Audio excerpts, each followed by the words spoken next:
Functions. ये functions क्या है? ये फंक्शन जो है ये रिलेशन का ही एक टाइप है। A function is a special type of relation. Function समझने के लिए आपको रिलेशन समझ लेना बेहद जरूरी है। पहले हम लोग रिलेशन को समझ लेते हैं कि ये क्या है, फिर हम लोग फंक्शन पर आएंगे।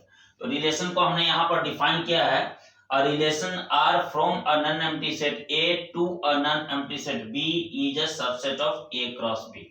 यानी Cartesian product of A and B का जो भी सबसेट होगा वह कोई ना कोई relation from A to B होगा। एग्जाम्पल के लिए हमने यहाँ पर लिया है ए के अंदर 1 2 3 एलिमेंट्स हैं और बी के अंदर 4 5 एलिमेंट्स हैं। ए क्रॉस बी यानी Cartesian product of A and B हमने यहाँ पर फाइंड किया है। इसको कैसे लिखना रहता है? पहले हम लोग ए के एलिमेंट को लिखते हैं, फिर सेकेंड एलिमेंट जो यहाँ पर होता है ऑर्डर पेयर के अंदर ये बी का एलिमेंट होता है। पहला एलिमेंट ए का, दूसरा एलिमेंट बी का, यानी 1 4 फिर 1 5, ये 1 5 हो गया। 2 के साथ 4 को लिखेंगे, फिर 2 के साथ 5 को लिखेंगे, 3 के साथ 4 को, 3 के साथ 5 को। ये Cartesian product of A and B हो गया। अब ये Cartesian product of A and B का जो भी सबसेट होगा वह कोई ना कोई relation from A to B होगा। ए क्रॉस बी का कोई भी सबसेट ले सकते हैं। हमने R1 में दो यहाँ से एलिमेंट सेलेक्ट कर लिया, 1 4 एंड 2 5। कोई भी 2 3 4 जितना चाहे हम इसमें से सिलेक्ट कर सकते हैं। नहीं सिलेक्ट करेंगे तो वो एम्प्टी रिलेशन हो जाएगा। वो भी ए क्रॉस बी का सबसेट होगा, वह भी relation from A to B होगा। हम इसमें से कोई दो एलिमेंट सेलेक्ट कर लिए तो ये दोनों का दोनों एलिमेंट हमको ए क्रॉस बी में मिल रहा है। इसका मतलब है कि R1 जो है वो ए क्रॉस बी का एक सबसेट है, इसलिए R1 क्या है? एक रिलेशन है फ्रॉम ए टू बी।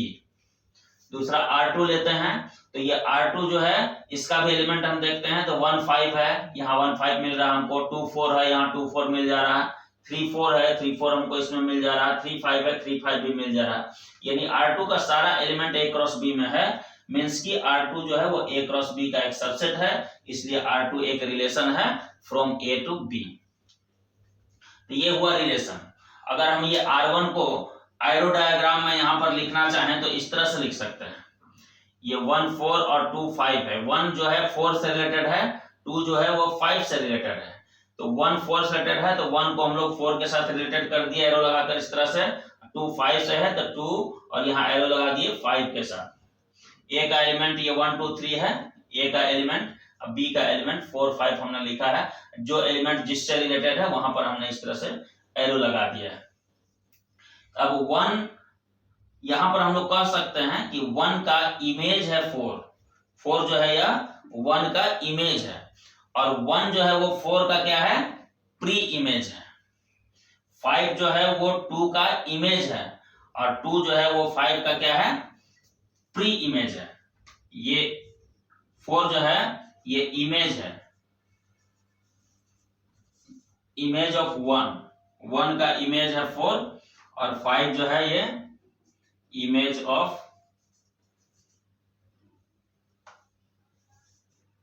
2। और अगर हम 1 के बारे में कहें तो 1 जो है वो 4 का क्या है? प्री इमेज है, प्री इमेज ऑफ 4 और 2 क्या है? Pre image of 5। इस तरह से हम लोग इमेज और प्री इमेज भी समझ लिए। इसका जरूरत पड़ेगा हमको फंक्शन में, और ये रिलेशन हो गया, आप इसको नोट कर सकते हैं। अब हम लोग फंक्शन को डिफाइन कर लेते हैं। A relation F from a non empty set A to a non-empty set B is said to be a function if every element of set A has a unique image in set B। अब यहाँ क्या कर रहा है कि a relation F यानी जो function होगा वह एक रिलेशन ही होगा। किस तरह का रिलेशन होगा? फ्रॉम A to B यह एक रिलेशन होगा।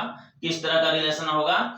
ऐसा रिलेशन होगा जिसमें A के प्रत्येक एलिमेंट यानी every element of set A का इमेज बनना चाहिए बी में, और वो जो इमेज होना चाहिए वह यूनिक होना चाहिए। यूनिक का मतलब हुआ वन एंड ओनली वन, यानी सिंगल इमेज बनना चाहिए, वन एंड ओनली वन।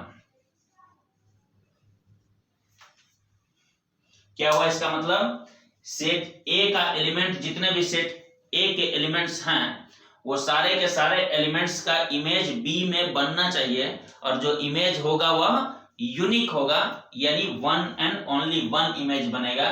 किसी भी एलिमेंट का इमेज एक से ज्यादा नहीं बनेगा। अगर इस तरह का कंडीशन किसी रिलेशन में आता है तो उस रिलेशन को हम कहेंगे कि वह फंक्शन है। एग्जांपल हम लोग देखते हैं। सेट ए ले लेते हैं, यहां पर एरो डायग्राम से ही देख लेते हैं हम लोग।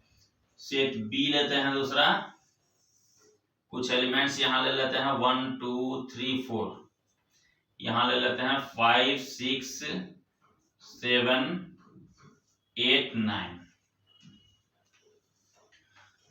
ये फंक्शन का नेम हम दे देते हैं f1। ये f1 है, ये फंक्शन है कि नहीं देखना है। यहां पर 1 अगर रिलेटेड हो जाता है 5 से, 2 सपोज करते हैं कि 7 से रिलेटेड है, 3 6 से रिलेटेड है, 4 जो है वो 8 से रिलेटेड है। रिलेटेड है मीन्स इसका ये इमेज है। 1 का इमेज 5 है, 2 का 7 है, 3 का 6 है, 4 का 8 है। तो अब ये फंक्शन है कि नहीं यहां पर देखना है। तो यहाँ पर फंक्शन होने के लिए क्या जरूर है कि एवरी एलिमेंट का इमेज बनना चाहिए।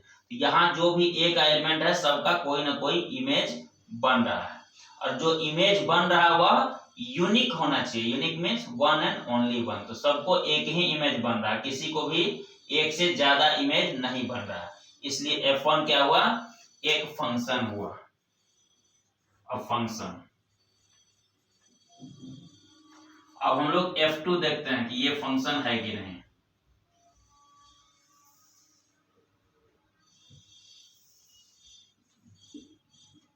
A B 1 2 3 4 5 6 7 8 9।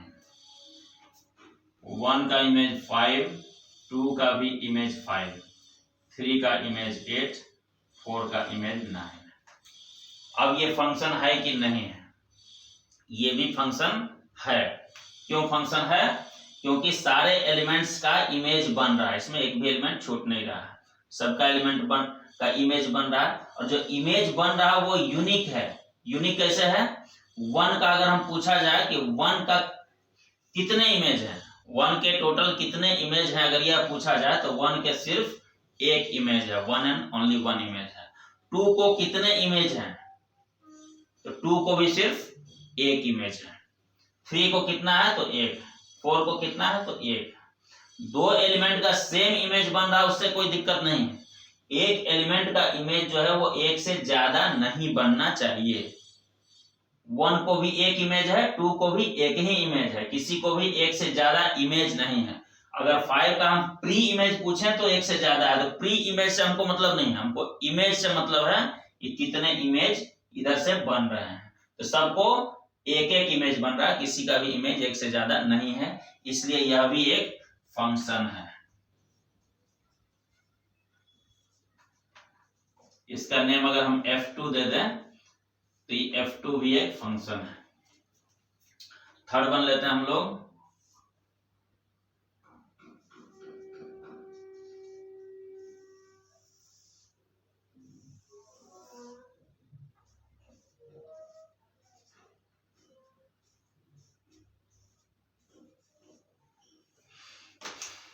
वन का इमेज 5, 2 का 6, 2 का 7, 3 का 8, 4 का 9।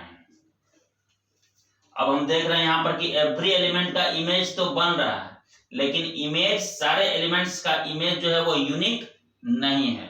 2 एक ऐसा एलिमेंट है जिसका दो दो इमेज बना हुआ है, यानी कि मोर देन वन इमेज बना हुआ, तो वो यूनिक इमेज नहीं हुआ, इसलिए यह एक फंक्शन नहीं है। f3 है इस फंक्शन का नाम, यह फंक्शन नहीं है, नॉट अ फंक्शन।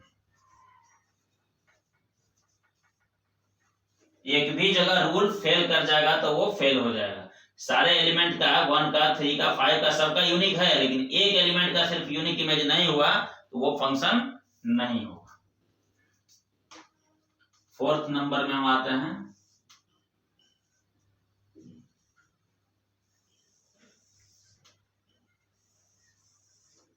1 2 3 4 5 6 7 8 9, इसको हम लोग F4 नेम दे देते हैं। 1 का 5 है, 3 का 7 है, 4 का 9 है। यहाँ पर हम देख रहे हैं जिसका भी इमेज बना है वो इमेज तो यूनिक है, लेकिन सारे एलिमेंट्स का इमेज नहीं बना है, जबकि यहाँ पर कह रहा है कि एवरी एलिमेंट का इमेज बनना चाहिए। यहाँ पर 2 एक ऐसा एलिमेंट है जिसका कोई इमेज नहीं है, इसलिए यह भी एक फंक्शन नहीं हुआ।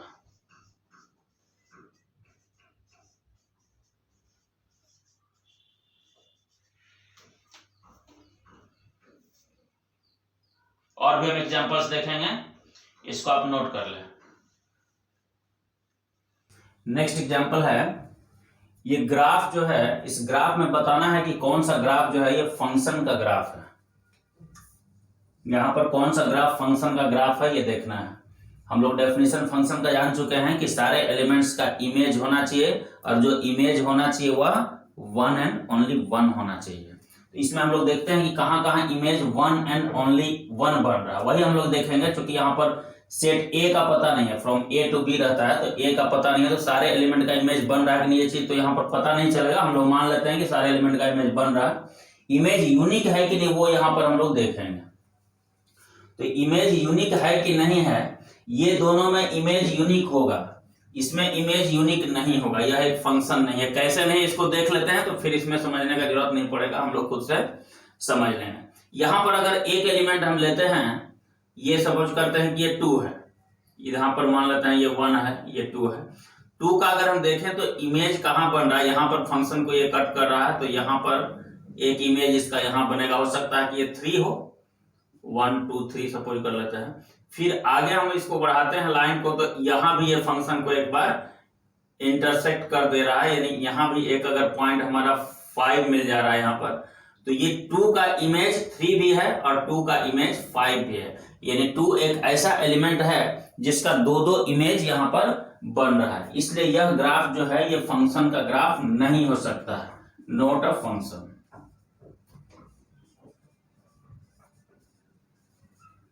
ये दोनों ग्राफ फंक्शन का ग्राफ है, इसमें कहीं से भी हम देखेंगे तो एक ही इमेज बनेगा। किसी भी एलिमेंट का कहीं से ले तो इमेज 1 एंड ओनली 1 ही बनेगा। कहीं से भी हम लाइन ड्रॉ करके देख सकते हैं, एलिमेंट का इमेज सिर्फ एक बन रहा है। कहीं से भी लाइन ड्रॉ करेंगे तो एलिमेंट का इमेज सिर्फ एक बन रहा है। तो ये दोनों फंक्शन है, ये भी फंक्शन है, फंक्शन का ग्राफ ये भी है, और ये भी फंक्शन का ग्राफ है। ये फंक्शन का ग्राफ नहीं है, क्लियर है। कोई भी ग्राफ हो उसको चेक करना है कि वो फंक्शन का ग्राफ है कि नहीं है। हम लोग क्या करेंगे, वाई एक्सिस के पैरेलल लाइन ड्रॉ करेंगे। कोई भी एक लाइन अगर ग्राफ को किसी 2 प्लेस पर इंटरसेक्ट कर देता है, इसका मतलब वो फंक्शन का ग्राफ नहीं है। 2 पॉइंट पर कट करने का मतलब हुआ कि उसका इमेज 2 बनेगा, इसलिए वो फंक्शन का ग्राफ नहीं होगा। इस तरह से हम कह सकते हैं, फंक्शन का जो डेफिनेशन है वहां से हम लोग कंक्लूजन यह निकाल सकते हैं कि कोई भी relation from A to B is a function if, पहला क्या होना चाहिए, each element of A should have a image in B. ठीक है, जितना भी एलिमेंट है ए का उसका बी में इमेज होना चाहिए। और दूसरा इंपॉर्टेंट पॉइंट क्या है, no element of A should have more than 1 image in B. किसी भी एलिमेंट ए के एलिमेंट का एक से ज्यादा इमेज बी में नहीं होना चाहिए, तब वो रिलेशन जो क्या होगा, फंक्शन हो जाएगा। आप इसको नोट कर लें। एक इंपॉर्टेंट पॉइंट है, if f is a function from a to b then we write f, यहां पर एक कॉलम का मार्क देते हैं, फिर a टू b। इस तरह से लिखने का तरीका है, इसको हम लोग पढ़ेंगे, f is a function from a to b। ये लिखने का एक तरीका है, जहां भी इस तरह का मिले सिंबल वहां पर इसको हम लोग को पढ़ना है, f is a function from a to b। यहां पर हम लोग इसका यूज करेंगे। हम लोग इसका देखते हैं फंक्शन का domain, codomain and range of a function. ये क्या होता है इसको हम लोग देखते हैं। If f is a function from a to b, ये सिंबल हमने यहां पर यूज किया। f कोई भी फंक्शन है फ्रॉम a टू b, इसका डोमेन क्या किसको बोलेंगे, domain of f, domain of f। और इसको हम लोग इस तरह से लिख सकते हैं शॉर्टकट में, डोमेन ऑफ f को DOM लिख के F लिखेंगे, डोमेन ऑफ F हो गया। ये सेट A को हम लोग डोमेन यहां पर कहेंगे। रिलेशन में भी हम लोग डोमेन देखे थे वहां पर, तो रिलेशन में डोमेन क्या था कि जिस जिस एलिमेंट का इमेज बन रहा है उस सारे एलिमेंट के सेट को हम लोग डोमेन कहते थे रिलेशन में। यहां भी वही चीज है, क्योंकि ए के सारे एलिमेंट का इमेज बनना कंपलसरी है, इसलिए ए का सारा एलिमेंट यानी कि पूरा का पूरा सेट ए जो होगा इसका डोमेन होगा,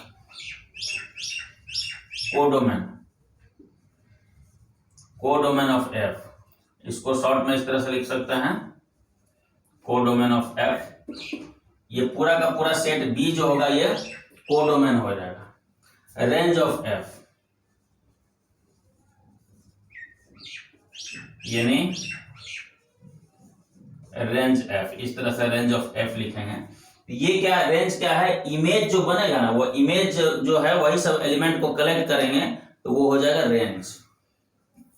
बी में तो सारे एलिमेंट्स रहेंगे, उसमें कुछ एलिमेंट्स जो हैं जिनका प्री इमेज एग्जिस्ट करता है, कुछ एलिमेंट का एग्जिस्ट नहीं भी करता है। लेकिन ऐसे एलिमेंट्स जिनका प्री इमेज एग्जिस्ट करता है, यानी कि जो एलिमेंट किसी न किसी का इमेज है, उन सारे एलिमेंट्स के कलेक्शन को हम लोग रेंज कहेंगे। इसको इस तरह से लिख सकते हैं, रेंज में सारा एफ रहेगा, यानी फंक्शन पर जब एफ लग जाता है, एक्स पर एफ लगा देता है फंक्शन, तो वो उसका इमेज बन जाता है। एफ एक्स क्या है, एक्स का एक इमेज है, तो इमेज को हम लोग यहां पर अरेंज करेंगे।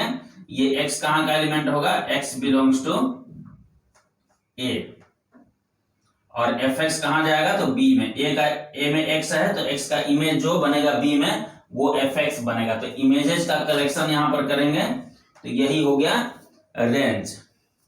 एग्जांपल से हम लोग देखते हैं, ए कोई सेट है, यहां पर बी कोई दूसरा सेट है, कुछ एलिमेंट्स ले लेते हैं 1 2 3 4, इधर भी कुछ एलिमेंट्स ले लेते हैं 5 6 7 8 9। ये एक फंक्शन f है, 1 का इमेज सपोज करते हैं कि 5 है, 2 का इमेज 9 है, 3 का इमेज भी 5 है। एग्जांपल ले रहे हैं, 8 है 4 का इमेज। तो यहां पर अगर डोमेन कहा जाए कि डोमेन क्या है, तो डोमेन में तो सारा एलिमेंट आएगा, सेट ए पूरा का पूरा सेट ए डोमेन है, क्योंकि सारे एलिमेंट का तो इमेज बन ही रहा, जिस एलिमेंट का इमेज बनता है वो सारा इसका डोमेन में रहता है, तो पूरा सेट ए इसका डोमेन हो गया। डोमेन ऑफ एफ, पूरा का पूरा सेट ए है, हम चाहें तो इसको ऐसे लिख सकते हैं 1 2 3 4। और कोडोमेन में तो सारा सेट बी रहता ही है, कोडोमेन के अंदर 5 6 7 8 9 है, 5 6 7 8 9। हम इसको सेट बी भी सिर्फ लिख सकते हैं, एक ही चीज है। अब रेंज अगर हम देखें तो रेंज में ऐसे सारे एलिमेंट्स जो किसी न किसी एक एलिमेंट का इमेज है, जैसे ये 5 इमेज है, 1 का भी है, 3 का भी है, 8 है इमेज 4 का, 9 है इमेज 2 का, यानी कि रेंज के अंदर एलिमेंट आ जाएगा 5 8 9। तो ये रेंज हो गया एफ का।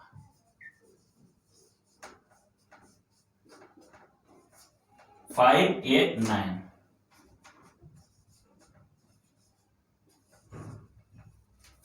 ये रेंज है। इस तरह से आप डोमेन और रेंज फाइंड कर सकते हैं, आप इसको नोट कर लें। अब हम लोग कुछ प्रॉब्लम्स देखेंगे। Find the domain of f x equal to x square minus 5x plus 8 divided by x square minus 8x plus 12। इसका डोमेन फाइंड करना है। डोमेन मीन्स एक्स का वैल्यू, एक्स का कौन कौन सा वैल्यू इसको सेटिस्फाई कर सकता है, यानी एफ एक्स जो है एक रियल नंबर आ जाएगा, एक्स के किन किन वैल्यूज के लिए, एक्स के उन सारे वैल्यूज के सेट को हम लोग डोमेन कहेंगे। तो एक्स का कौन कौन सा वैल्यू यहां पर पॉसिबल है ये देखना है। For f x to be defined, या रियल कह सकते हैं, to be real, f x को रियल होने के लिए क्या जरूरी है, इसका डिनोमिनेटर जो है वो जीरो नहीं होना चाहिए। डिनोमिनेटर में 0 आएगा तो ये नॉट डिफाइंड हो जाएगा, fx जो है ये नॉट डिफाइंड हो जाएगा। fx को डिफाइंड होने के लिए जरूरी है कि डिनोमिनेटर में 0 नहीं आए, यानी कि x square minus 8x plus 12 जो है ये 0 के इक्वल नहीं होना चाहिए, नॉट इक्वल टू 0। इसको सोल्व करके हम लोग देख लेते हैं। ये एक्स स्क्वायर माइनस 8x को हम लोग माइनस 6x माइनस 2x लिख सकते हैं, plus 12 is not equal to 0। इसको हम लोग सोल्व करते हैं फाइनली, तो ये x माइनस 6 और x माइनस 2 आ जाएगा, इज नॉट इक्वल टू 0। यानी कि ये प्रोडक्ट जो आया ये 0 नहीं होना चाहिए। और इसको अलग अलग हम सोल्व करें तो x का वैल्यू आ रहा है 6 और 2, यानी कि x का वैल्यू 6 2 नहीं होना चाहिए। 6 या 2 दोनों में से कोई भी अगर x का वैल्यू हो जाता है तो फिर यहां पर क्या आएगा, डिनोमिनेटर जो है वो 0 हो जाएगा और इस तरह से ये नॉट डिफाइंड हो जाएगा, fx का कोई वैल्यू हम लोगों को नहीं मिलेगा। fx का वैल्यू मिले, रियल वैल्यू, इसके लिए जरूरी है कि x का वैल्यू 6 और 2 के इक्वल नहीं हो। 6 और 2 को छोड़कर कोई भी रियल नंबर इसमें पुट कर दें तो कुछ ना कुछ वैल्यू आ ही जाएगा, fx का कोई ना कोई रियल वैल्यू हम लोग को मिलेगा नहीं। इसलिए 6 और 2 को छोड़ करके इसका डोमेन हो जाएगा, domain of f is equal to, सारा रियल नंबर होगा, इसमें से हम लोग माइनस कर देते हैं 6 और 2 को, ये दोनों को हम लोग इसमें से माइनस कर देते हैं, बाकी जो भी बच गया वो सब का सब इसका डोमेन होगा। आप इसको नोट कर लें। ये नेक्स्ट प्रॉब्लम है, find the domain of fx equal to x square plus 5 divided by under root x square minus 3x plus 2। यहां पर fx को डिफाइंड होने के लिए क्या जरूरी है, 0 तो नहीं ही होना चाहिए। डिनोमिनेटर हम लोग पहले ही देख लिए हैं, 0 कोई भी फ्रैक्शन है उसमें 0 अगर डिनोमिनेटर में आता है तो ये नॉट डिफाइंड हो जाता है, 0 तो नहीं ही होना चाहिए। यहाँ पर रूट भी लगा हुआ है, रूट के अंदर अगर निगेटिव नंबर आ जाता है, कोई भी निगेटिव नंबर, तो वह रियल नहीं रह जाता, वो इमेजिनरी नंबर हो जाता है। तो रूट के अंदर जो है वो 0 या 0 से बड़ा नंबर होना चाहिए, लेकिन यहाँ 0 भी नहीं होगा क्योंकि ये डिनोमिनेटर में है। डिनोमिनेटर में 0 करेंगे तो ये नॉट डिफाइंड हो जाएगा, इसलिए रूट के अंदर जो है ये 0 से बड़ा नंबर ही यहाँ पर होगा, तभी ये फंक्शन डिफाइंड होगा, इसका रियल वैल्यू हम लोग को मिलेगा। For fx to be real, x square minus 3x plus 2 जो है होना चाहिए वह 0 से बड़ा होना चाहिए। 0 भी नहीं होगा, 0 से छोटा भी नहीं होगा, 0 होने पर ये नॉट डिफाइंड होगा और 0 से छोटा होने पर फिर ये रियल नंबर नहीं रह जाएगा, ये इमेजिनरी नंबर हो जाएगा। इसीलिए यहाँ पर 0 से बड़ा ही एक कंडीशन हमको मिल रहा है। इसमें हम लोग सोल्व करके देख लेते हैं कि x का कौन कौन सा वैल्यू यहाँ पर आएगा, वही सब हमारा आंसर में आ जाएगा। इसको हम लोग सोल्व करते हैं, ये हो जाएगा x माइनस 2 और x माइनस 1, फैक्टराइज हो गया, ये 0 से बड़ा होना चाहिए। x माइनस 2 इसको मल्टीप्लाई करके देखिए, एक्स स्क्वायर हो गया, ये माइनस 3x आ जाएगा और ये 2 हो जाएगा प्लस में, ये फैक्टराइज हो गया है। ये 0 से बड़ा आना चाहिए, दो नंबर का प्रोडक्ट 0 से बड़ा है तो या तो दोनों पॉजिटिव होगा या नहीं तो दोनों निगेटिव होगा। इसका दो केस बना के आप कर सकते हैं, या फिर वेवी कर्व मेथड से आप यहाँ पर यूज करके देख सकते हैं कि हमारा क्या सॉल्यूशन आएगा। दोनों को अगर अलग अलग 0 करते हैं तो एक पॉइंट हमारा मिलेगा 2 और एक पॉइंट मिलेगा 1, इधर माइनस इन्फिनिटी है, इधर प्लस इन्फिनिटी है। तो ये माइनस इन्फिनिटी से प्लस इन्फिनिटी यानी सारा रियल नंबर इस नंबर लाइन पर है। इस नंबर लाइन को इसने 3 इंटरवल्स में डिवाइड कर दिया, एक माइनस इन्फिनिटी से 1, एक 1 से 2, एक 2 से इन्फिनिटी। इस तीनों इंटरवल में से किसी एक, दो या तीनों का आंसर यहाँ पर हमारा हो सकता है। हम चेक करते हैं कि क्या होता है। हम इसमें से कोई भी किसी भी इंटरवल का एक पॉइंट लेते हैं, ये 1 और 2 को छोड़ करके कोई भी इंटरवल का हम लोग एक पॉइंट ले लेते हैं। उस इंटरवल के पॉइंट को यहाँ पुट करके देखते हैं कि ये सेटिस्फाई करता है या नहीं करता है, उसके हिसाब से हम लोग आगे बढ़ेंगे। 2 से बड़ा में हम ले लेते हैं 3, 4, 5, कोई भी नंबर एक पुट करके देख लेते हैं। मान लेते हैं हम 3 लेते हैं, तो 3 माइनस 2 करेंगे तो ये पॉजिटिव आएगा, हमारा 1 हो जाएगा। 3 माइनस 1 करेंगे तो ये भी पॉजिटिव आएगा, 2 हो जाएगा, यानी पॉजिटिव इंटू पॉजिटिव, तो ये पूरा का पूरा पॉजिटिव आ जाएगा इस एक्सप्रेशन का वैल्यू। यानी कि 2 से बड़ा कोई भी नंबर यहाँ ले लें तो ये पॉजिटिव ही आने वाला है, यानी कि हमारा कर्व जो होगा, वेवी कर्व में वेव जो होगा ये ऊपर से शुरू होगा, यहाँ से ऐसे पॉजिटिव है तो ऊपर से, निगेटिव रहेगा तो नीचे से शुरू होगा। तो ये पॉजिटिव में इस तरह से अल्टरनेट चलता है, ये क्योंकि और पावर है, ये सब पर और पावर है इसलिए अल्टरनेट चलता है। अगर इवन पावर किसी पर आ जाए तो फिर यहाँ से आने के बाद रिटर्न हो जाएगा। अगर इस पर इवन पावर आ जाए तो यहाँ से वेव इस तरह से रिटर्न होकर फिर अल्टरनेट चलेगा। और पावर है इसलिए ये एक बार ऊपर तो एक बार नीचे इस तरह से चलता है। ऊपर अगर ये गया हुआ है वेव तो यहाँ पर पॉजिटिव आ रहा है, पॉजिटिव आएगा, और नीचे जाएगा तो वहां पर निगेटिव आएगा। ऊपर जाएगा तो ये पॉजिटिव होगा। यानी कि हमको क्या चाहिए, पॉजिटिव चाहिए। तो पॉजिटिव कहाँ मिल रहा है हमको, 2 से बड़ा में मिल रहा है पॉजिटिव, और -1 ये 1 से छोटा में मिल रहा है। यानी -∞ से 1 तक अगर हम आते हैं तो वहां पॉजिटिव मिल रहा है इसका वैल्यू, और यहाँ 2 से बड़ा में पॉजिटिव मिल रहा है। यानी हमारा आंसर जो हो जाएगा x जो बिलोंग करेगा, x का वैल्यू जो होगा वो बिलोंग करेगा -∞ से 1। ये दोनों साइड ओपन रखेंगे, ये स्मॉल ब्रैकेट का मतलब ओपन इंटरवल हुआ, यूनियन करेंगे, फिर इधर 2 से इन्फिनिटी ये ओपन ब्रैकेट में ले रहे हैं क्योंकि यहाँ पर ग्रेटर का साइन लगा हुआ है, इसके साथ इक्वल टू का साइन नहीं है। हमको 2 को इंक्लूड नहीं करना है। 2 को इंक्लूड करते हैं या 1 को इंक्लूड करते हैं तो ये नॉट डिफाइन हो जाएगा, यहाँ 0 आ जाएगा। इसलिए हम लोग को 2 और 1 को इंक्लूड नहीं करना है, इसलिए हमने ओपन इंटरवल लिया है। और इन्फिनिटी -∞ तो हमेशा ओपन साइड रहता ही है, क्योंकि ये सब रियल नंबर के सेट से बाहर का नंबर इसको माना गया है। अब ये हमारा हो गया x का वैल्यू, इस इंटरवल में x का वैल्यू आएगा, इसका मतलब कि डोमेन जो है यही हो गया, डोमेन ऑफ f यही हो गया, -∞ से 1 यूनियन 2 to ∞, ये डोमेन हो गया। आप नोट कर लो इसको। ये नेक्स्ट क्वेश्चन है, find the range of function fx equal to set of all ordered pair x² by 1 plus x² such that x belongs to R। ये ऑर्डर्ड पेयर में यहां दिया हुआ है, हम लोग पहले ही देख चुके हैं। रेंज क्या होता है, जो इमेज बनता है सेट A के एलिमेंट्स का, जो इमेज बनता है B में, तो उस इमेज के सेट को, इमेज का कलेक्शन जो होता है उसका सेट जो हम लोग बनाते हैं उसी को रेंज बोलते हैं। तो x का इमेज यहां पर ये है, x² by 1 plus x² जो है यही x का इमेज है। तो इसका जो पॉसिबल वैल्यूज होगा वही fx का रेंज होगा। हम लोग देखते हैं कि x² by 1 plus x² के पॉसिबल वैल्यूज कौन कौन से हैं, क्या क्या हो सकता है इसका वैल्यू।